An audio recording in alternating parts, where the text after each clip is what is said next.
So you join us here in the Cummock burn near the mountain. We're operating a small smolt trap here on behalf of the District Salmon Fishery Board. In 2018 and 2019 the burn was stopped with alvins from the Doon District Salmon Fishery Board's hatchery out near Craigengillan.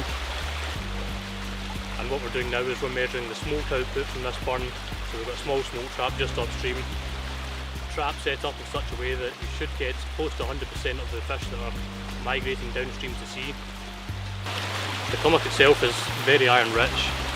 It's fed with mine water further up and the conductivity is sky high, so that leads to very good invertebrate life, or very rich invertebrate life should I say. That leads to a very rich environment for the fish, and consequently what we're seeing is big smolts, nice good weight to them as well, and so they've got a good chance of survival. Environmental parameters such as water temperature, water levels, conductivity and pH are measured on a daily basis.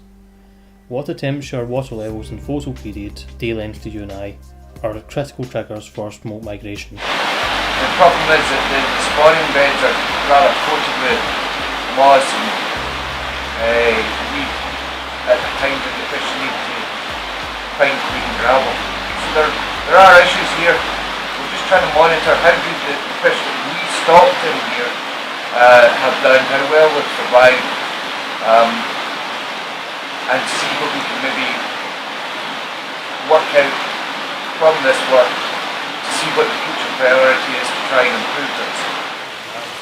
The one thing we have been noticing during this exercise and during lead fish surveys in previous years is there's a large percentage of the fish have deformities. They've got an underslung jaw that protrudes.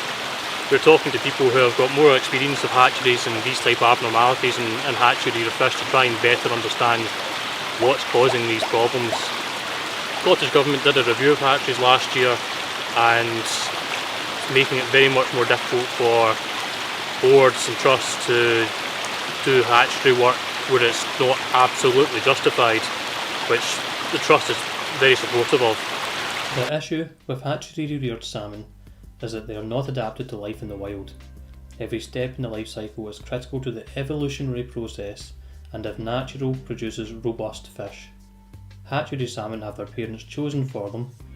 They are reared in plastic trays and tanks and stocked into seemingly correct habitat. These maladapted fish can survive and return to breed, but numerous studies show that the resulting offspring will be weaker genetically and produce less viable offspring, which is compounded in generations to come.